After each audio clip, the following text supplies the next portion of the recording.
Cat in the Rain by Ernest Hemingway.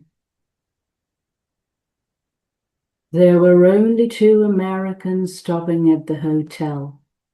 They did not know any of the people they passed on the stairs on their way to and from their room. Their room was on the second floor facing the sea. It also faced the public garden and the war monument. There were big palms and green benches in the public garden. In the good weather, there was always an artist with his easel. Artists liked the way the palms grew and the bright colors of the hotels facing the gardens and the sea.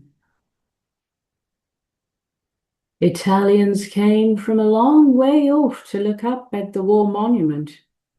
It was made of bronze and glistened in the rain. It was raining. The rain dripped from the palm trees. Water stood in pools on the gravel paths.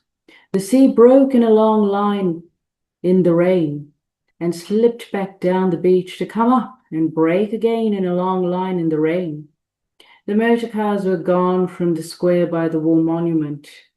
Across the square in the doorway of the cafe, a waiter stood looking out at the empty square.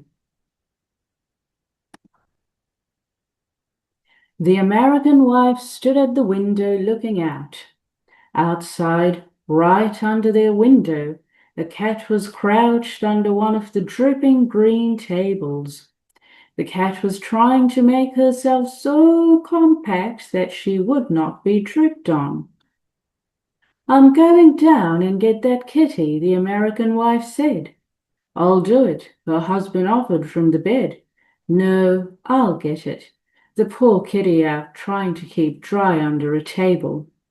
The husband went on reading, lying propped up with the two pillows at the foot of the bed.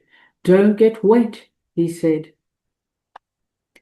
The wife went downstairs, and the hotel owner stood up and bowed to her as she passed the office. His desk was at the far end of the office. He was an old man and very tall. "Il piove," the wife said. She liked the hotel keeper. "Sì, sì, signora, brutto tempo." It is very bad weather. "Il piove" means it's raining. "Sì, sì, signora, brutto tempo" means yes, yes, madam, bad weather. He stood behind his desk in the far end of the dim room. The wife liked him. She liked the deadly serious way he received any complaints.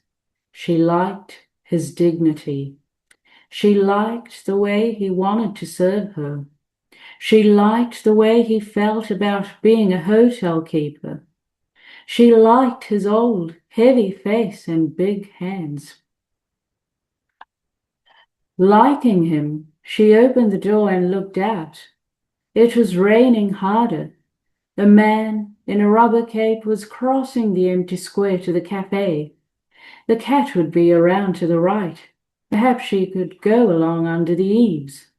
As she stood in the doorway, an umbrella opened behind her. It was a maid who looked after their room.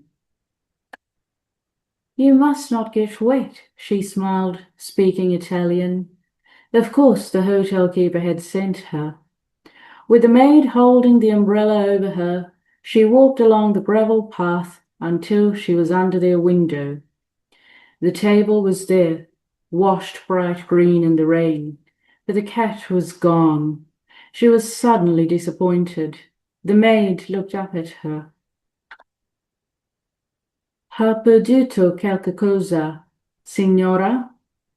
"There was a cat," said the American girl. "A cat?" "Sì, il gatto." "A cat!" the maid laughed. "A cat in the rain?" "Yes," she said, "under the table." Then, "Oh, I wanted it so much. I wanted a kitty." When she talked English, the maid's face tightened. "Come, signora," she said. "We must get back inside. You will be wet." "I suppose so," said the American girl. "Ha perduto qualche cosa, signora" means "have you lost anything, madam?" "Sì, il gatto" means yes, the cat. They went back along the gravel path and passed in the door. The maid stayed outside to close the umbrella. As the American girl passed the office, the padrone bowed from his desk. Something felt very small and tight inside the girl. The padrone made her feel very small and at the same time really important. She had a momentary feeling of being of supreme importance. She went on up the stairs. She opened the door of the room. George was on the bed reading. "Did you get the cat?" he asked, putting the book down. "It was gone. Wonder where it went to," he said, resting his eyes from reading. She sat down on the bed. "I wanted it so much," she said. "I don't know why I wanted it so much. I wanted that poor kitty. It isn't any fun to be a poor kitty out in the rain." She went over and sat in front of the mirror of the dressing table, looking at herself with the hand glass.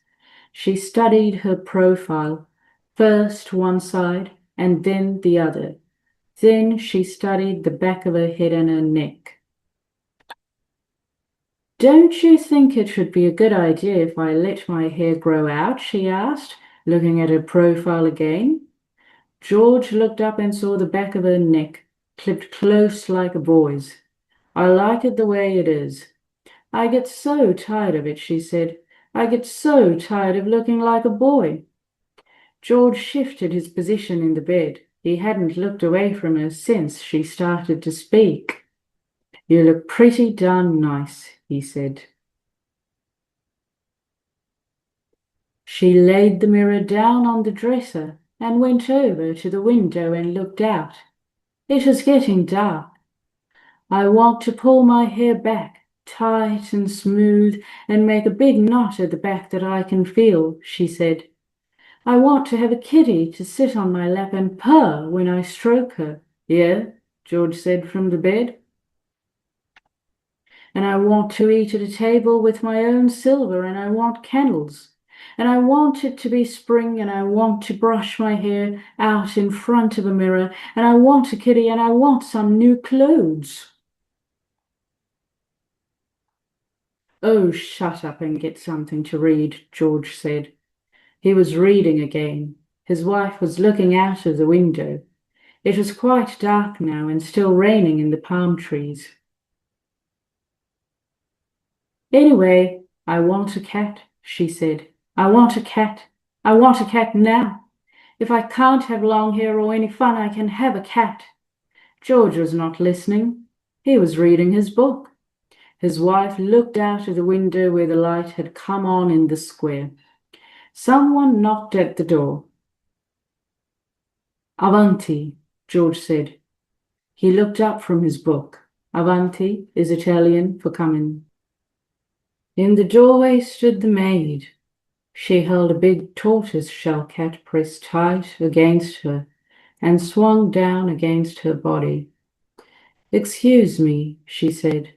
"The padrone asked me to bring this for the signora." That is the end of the reading of Cat in the Rain by Ernest Hemingway. Next, we'll analyze this short story. Stay tuned for more videos.